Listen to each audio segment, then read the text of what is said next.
세계 1, 2위 경제대국 미국과 중국의 갈등이 다시 극한으로 치닫고 있습니다. 지난 1월 1단계 미중 무역 합의로 조성됐던 훈풍은 흔적없이 사라졌으며 과거 미소련 냉전에 이은 코로나19 신냉전이라는 얘기도 나옵니다. 미중 간 그리고 한국까지 관련된 5가지 케이스를 살펴보겠습니다. 첫 번째, 대결별 그레이트 디커플링. 미국 외교 전문지 포린 폴리시는 미국과 중국이 1970년대에 닉슨 독트린으로 냉전을 청산한 후 줄곧 가까워지며 40년간 협력을 확대했지만 오늘날 미국 정책 설계자들은 중국과 경제적, 지정학적 대결에 몰두하고 있다고 진단하면서 이러한 거대 전환을 대결별 더 그레이트 디커플링으로 규정했습니다. 이제 미국과 중국은 무역 전쟁에 이어서 코로나19로 인한 전격적인 대립 양상으로 치닫는 것을 의미하는 것입니다. 트럼프 대통령은 코로나19로 자신의 재선이 암울해지자 전격 책임을 중국에 돌리는 스탠스를 취하고 있습니다. 트럼프 대통령은 심지어 14일 폭스 비즈니스 방송에 출연해 중국과 모든 관계를 끊을 수 있다고도 강경 발언을 내놓기도 했습니다. 일각에서는 트럼프 대통령이 말만 강경하게 하지 실제로는 그럴 수 없다고도 하는데요. 미국과 중국 무역 규모가 매우 큰 데다가 양국의 기업들이 서로 입점해서 영업을 잘하고 있는 경우도 많기 때문에 단지 정부가 개입해서 이런 문제가 해결되겠냐는 것입니다. 그러나 이것은 미국 의회의 움직임도 수반되는 실제적인 조치로 트럼프 행정부와 미국 의회는 미국과 중국의 경제적 결속을 끊고 대중국 의존도를 낮추는 대책을 본격적으로 검토하고 있습니다. 또한 일정 부분 자국 기업이 피해를 보더라도 중국과는 점점 멀어진다는 방향이 초당적인 지지를 받고 있습니다. 국가 안보와 연관된 기술에 대한 수출 규제, 추가 고율 관세, 중국 내 미국 생산기지의 귀환, 리쇼어링 강요, 세계무역기구 탈퇴 등이 대표적인 사례입니다. 이는 중국에 대한 높은 의존도를 낮추고 미국 내 생산을 늘리는 방식으로 공급사슬 자체를 뒤바꾸겠다는 움직임입니다. 미국의 이러한 산업통상 기조는 팬데믹으로 폭발적 추진력을 얻는 분위기입니다. 두 번째, 미국 팬데믹으로 중국 철수 결심 구처. 미국의 이러한 보호주의의 거센 파고는 다국적 기업의 생산시설 이전 등 사업 모델 변화를 유도할 것으로 예상됩니다. 실제로 이번에 미국은 팬데믹에 필수라는 마스크조차도 자국에서 제대로 공급이 안 되어서 중국에 있는 미국 기업인 3M을 압박해서 독일에 보낼 마스크를 중간에 낚아채는 모습도 보였습니다. 따라서 미국에 필요한 기업들은 자국에 들어앉힌다는 겁니다. 기존에는 중국에 들어가 있는 미국 IT 기업과 기술, 보안 관련된 분야를 중점으로 미국 의회가 문제를 삼았으며 경계했으나 이제는 팬데믹과 같은 국가 비상사태도 고려해서 의료장비 관련한 분야도 상당 부분 리쇼어링을 계획한다는 점입니다. 게다가 이것은 국가 안보와도 직결이 되어 있다는 것을 중국이 직접 체감하게 해주었는데요. 중국은 미국이 대량으로 마스크가 필요한 시점에 미국이 중국에 대한 책임론을 본격적으로 제기하자 중국의 법을 바꿔서 미국의 마스크 수출을 늦추는 모습을 보이며 미국을 긴장시켰습니다. 따라서 앞으로 중국이 미국의 안전을 위협하는 어떤 요소라도 미국은 자국으로 귀환시키려 할 것입니다. 세 번째, 본격화되는 화웨이 제재. 미 상무부는 15일 중국 통신장비업체 화웨이가 미국의 기술로 제작된 반도체를 공급하지 못하도록 제한하겠다고 발표했습니다. 상무부는 성명에서 미국의 특정 소프트웨어와 기술의 직접적인 결과물인 반도체를 화웨이가 취득하는 것을 전략적으로 겨냥해 수출 규정을 개정하겠다고 밝혔습니다. 이러한 화웨이 관련 논의는 계속되어 왔으나 미중 무역전쟁이 합의되기 시작하면서 흐지부지 되는 게 아닌가 했습니다만 이번 팬데믹 사태로 인해서 미국은 방향을 완전히 틀었습니다. 이에 따라 미국 장비를 활용해 반도체를 제조하는 외국 업체들은 특정 제품을 화웨이에 공급하기 위해선 미국으로부터 반드시 허가증을 받아야 합니다. 여기에는 한국의 반도체 업체도 당연히 포함됩니다. 다시 한번 미국의 동맹체와 함께 중국을 압박하겠다는 건데요. 폼페이오 장관은 지난 13일 이스라엘 공영방송 칸11 인터뷰에서 전세계에 걸친 중국의 투자에 대해 우려를 갖고 있다고 언급했습니다. 이것은 전세계 동맹국들에 대해서도 대중 압박에 동참할 것을 요구하는 것입니다. 중요한 점은 이것이 예전과는 다르게 유럽 등의 미국 동맹에 상당한 호응을 불러낼 수도 있다는 점입니다. 예전부터 미국은 중국 화웨이의 5세대 5G 장비를 채택하지 않도록 줄기차게 요구해왔는데요. 독일이나 영국 등 미국의 주요 동맹국들은 미국의 요구를 적극적으로 수용하지 않는 모습이 보이기도 했습니다. 그런데 이제 전세계적으로 팬데믹 책임론이 아무래도 중국에 쏠리는 모습이 나오면서 이러한 미국 주장이 예전보다 훨씬 더 탄력을 받게 된 모습입니다. 폼페이오가 주장하는 위험이 어느 때보다 와 닿는 국면이기 때문입니다. 그러나 미국의 이러한 움직임은 인텔이나 퀄컴을 비롯해 미국과 관련한 IT 기업 매출에 큰 타격이 예상됩니다. 실제 15일 상무부의 발표가 나자 미국 증시에서 퀄컴과 인텔 등 주요 반도체 업체의 주가가 하락했습니다. 그들의 메이저 고객은 화웨이인데 이처럼 많은 미국 기업이 중국 의존도가 매우 심해 불확실성이 커졌기 때문이죠. 또한 중국은 자국 내 미국 기업에 대해 보복 조치를 검토 중입니다. 중국의 관영 글로벌타임스는 중국이 퀄컴과 시스코, 애플과 같은 미국 회사를 신뢰할 수 없는 기업 명단에 올리는 방안을 검토 중이라고 보도했습니다. 이렇게 되면 중국 내에서 살아나는 애플과 같은 회사도 압박을 받아 실적이 크게 감소할 수 있습니다. 일각에서는 이것이 트럼프 재선용 이벤트에 가까워서 대통령 재선 혹은 실패를 하더라도 철회될 가능성이 있다지만 미국 의회에도 전적인 지지를 받고 있기 때문에 앞으로 대중국 강경책은 상당 부분 진행될 것으로 관측됩니다. 네 번째, 삼성전자 어떻게 되나? TSMC는 15일 발표한 성명에서 약 120억 달러, 15조 원을 투자해 애리조나주의 5나노미터 공정 반도체 공장을 건설할 예정이라고 밝혔는데 이것은 반도체도 아시아를 탈피해 미국 중심으로 가자는 뜻으로 풀이되고 있습니다. 결국 이것은 삼성전자가 직면하는 경쟁이 좀 더 치열해진다는 뜻으로 풀이가 되는데요. 업계에서는 삼성전자가 미국에 추가 투자할 것이라는 예상도 나옵니다. 미국 접근성이 떨어지기 때문이죠. 현재 세계 파운드리 시장은 TSMC가 독보적인 1위이고 삼성전자가 추격하는 상황입니다. 시장 조사업체 트렌드포스에 따르면 파운드리 시장에서 올해 1분기 TSMC의 점유율은 54%, 삼성전자 점유율은 18% 수준입니다. 삼성전자가 극자외선 EUV 기술 적용 확대 등으로 점유율을 확대할 것이라는 관측도 있었으나 코로나19 영향 등으로 되려 소폭 감소한 것으로 분석됩니다. 삼성전자의 성장이 다소 정체된 상황에서 TSMC가 미국에 공장을 지으면 삼성전자에는 악재일 수밖에 없습니다. 반도체 업계 관계자는 TSMC 미국 공장이 완공되면 미국 고객사들과 접근성이 높아지는 것이라며 파운드리 시장을 장악하고 있는 TSMC가 기술력 마케팅의 접근성까지 더해 미국 고객 수주에서 유리한 고지를 점령할 수 있다고 말했습니다.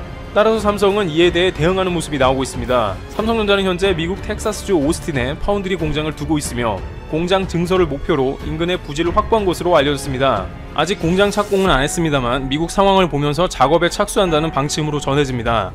그런데 일각에서는 미중 갈등 격화로 미국에서 제한받는 화웨이 등 중화권 업체들이 TSMC보다 삼성전자를 선호하게 돼 삼성전자의 기회가 될 수 있다는 예상도 있습니다. 그런데 중화권 업체들이 삼성전자와 본격적으로 협업을 할 때 미국이 이에 대해서 어떻게 나올지 아직은 모르기 때문에 앞으로 미중 간에 한국이 눈치 보는 상황이 나올 수도 있습니다.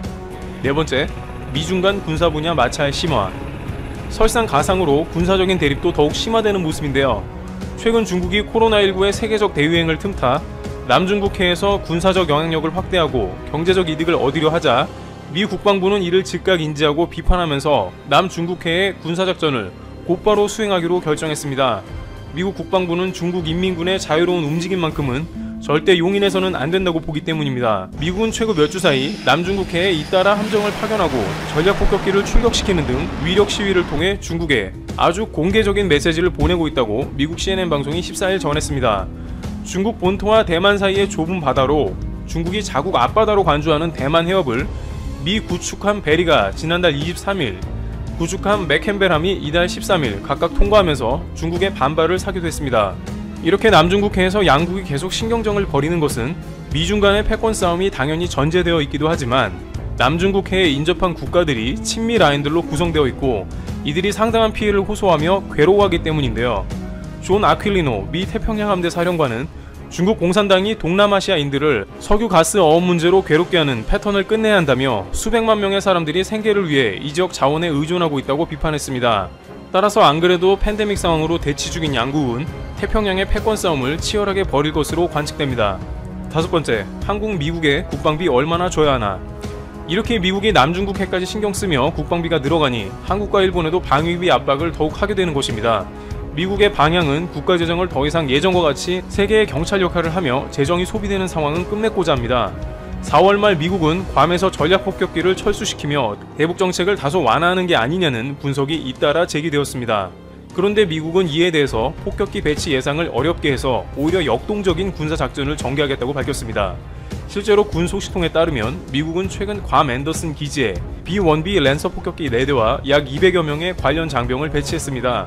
B-52가 물러가고 그 자리에 오히려 다른 전략자산이 들어와 태평양 인근 미국의 영향력이 줄어들 수 있다는 우려를 불식시킨 것이라고 볼 수 있는 것입니다. 이러한 것을 볼 때 주한미국이 감축된다는 것은 시기상조라는 것이고 여기에 북한을 비롯해서 중국과의 총체적인 갈등으로 더욱더 한일 간 미군 주둔 중요성이 높아지고 있습니다. 미국은 트럼프 행정부 체제가 지속되는 한 더욱더 방위비 압박을 심하게 가해올 것입니다. 클라크 쿠퍼 미국 국무부 정치군사 담당 차관보는 14일 한미 방위비 분담금 협상 타결 지연과 관련해 미국의 유연성을 발휘했다는 취지로 언급하면서 한국의 태도 변화를 압박하는 모습을 보이고 있습니다.